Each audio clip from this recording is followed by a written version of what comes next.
Bonjour à tous les amis, première vidéo sur la nouvelle chaîne MC Catch et aujourd'hui on attaque avec du très lourd.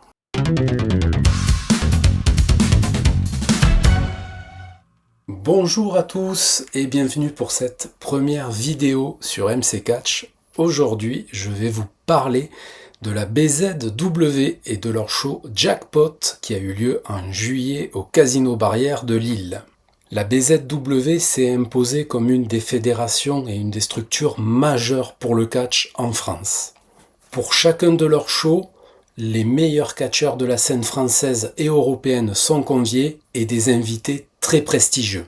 Jackpot, il n'y a pas eu exception puisque le champion de la Ring of Honor Bandido était présent, l'ancienne superstar de la WWE John Morrison était là, et également une des plus grosses légendes du catch au Japon, Jushin Thunder Liger, était l'invité d'honneur. Liger, c'est une des plus grandes légendes du catch de la New Japan Pro Wrestling.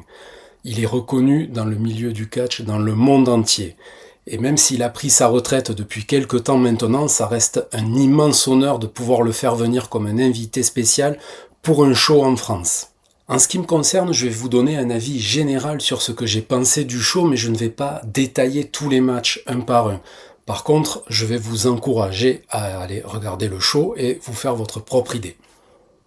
La BZW a réussi à créer quelque chose de très professionnel, qui n'a absolument rien à envier à n'importe quelle fédération ou compagnie indépendante, que ce soit aux États-Unis ou en Europe. Le show se passe dans une salle. Je ne sais pas combien il y a de spectateurs, mais la salle a l'air remplie. À vue d'œil, comme ça, en voyant les images, je dirais qu'il y a au moins 1000 personnes. Je n'ai pas le chiffre officiel. Si vous l'avez, je suis curieux de le savoir, mais ça donne un effet super à la caméra. La BZW s'entoure des meilleurs pour tout faire. Au commentaire, Antonin Delaporte, accompagné de Stury. Stury, beaucoup d'entre vous le connaissent bien maintenant, ça fait des années qu'il est impliqué dans le milieu du catch, et il fait un super boulot au commentaire. Le boulot d'annonceur est assuré par Al, qui fait aussi un très bon job. La BZW a réussi à se créer une identité en choisissant les meilleurs dans chaque aspect de présentation du show. Que ce soit sur le ring, avec des talents français, européens, internationaux, de très haut niveau, mais tout ce qui entoure le show est aussi de haut niveau. Les arbitres, la qualité du son, de la lumière, de l'annonceur, des commentateurs, la présentation générale, tout ça donne un aperçu très professionnel. Au jour d'aujourd'hui, beaucoup de structures françaises font des shows et se ressemblent. Ce sont souvent les mêmes catcheurs, les mêmes codes de couleur, de lumière. On a beaucoup de noir, beaucoup de blanc, un peu de rouge. C'est voilà, les mêmes catcheurs, les mêmes présentateurs, les mêmes annonceurs dans beaucoup de structures. C'est difficile de se créer une identité, mais la BZW a vraiment réussi à créer sa propre marque, sa propre image, en présentant quelque chose de toujours très professionnel.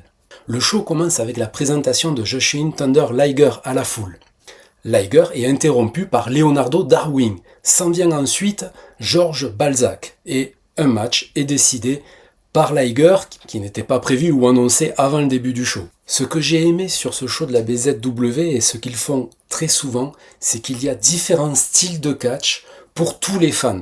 Il y a du catch technique, du catch de brawler, du catch old school, du catch hardcore, du high flying. Il y a un peu de tout et pour tout le monde.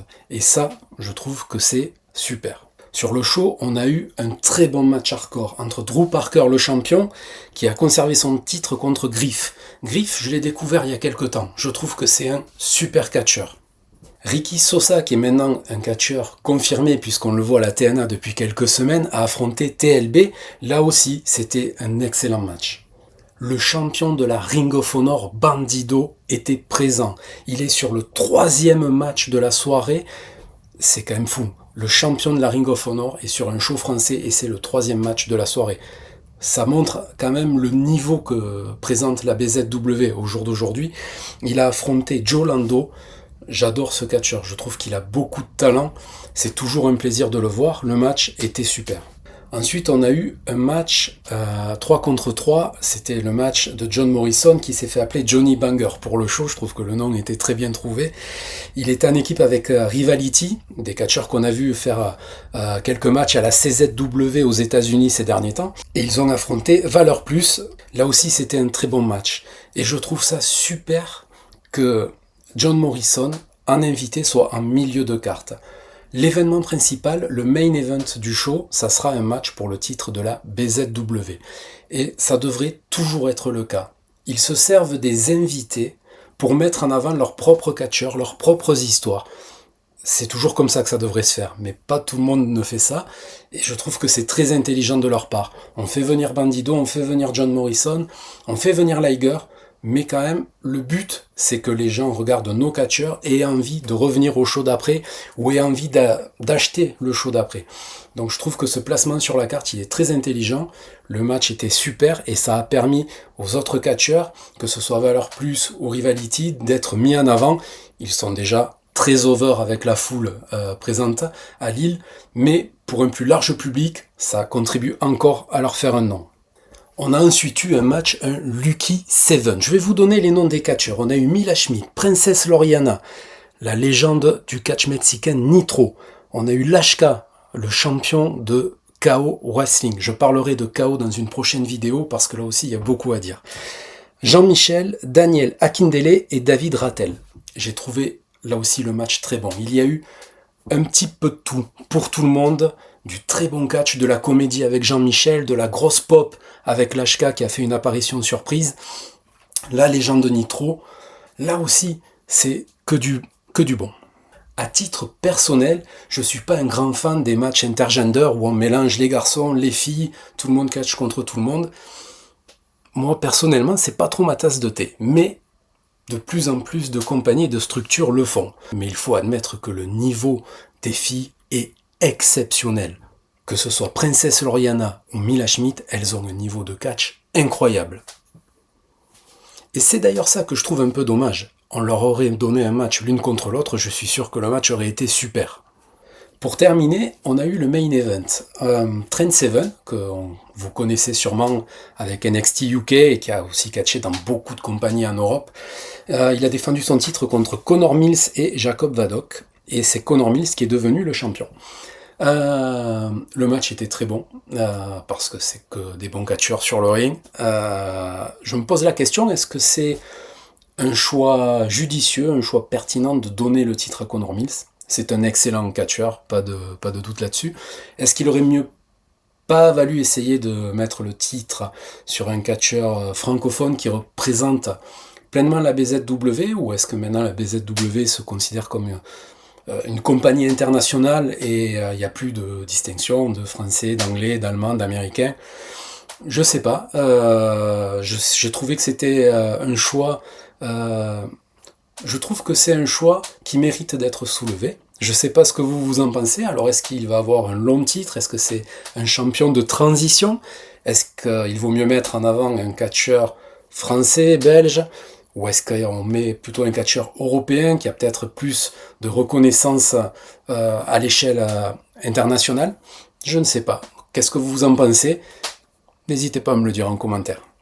Au final, je trouve ce show très bon, excellent. La BZW, c'est ce qui se fait de mieux, à mon sens, dans le catch indépendant. Bien sûr, ce n'est pas comparable avec la WWE, la EW, NWA, MLW, TNA. Il y a les grosses indies en Europe qui marchent très bien, la WXW en Allemagne ou en Angleterre, la Progress, la Rev Pro. Mais quand même, on a de la chance en France d'avoir une structure comme ça qui propose des show de cette qualité-là, et je vous encourage pleinement à aller voir le show. Justement, je veux aussi parler de ça.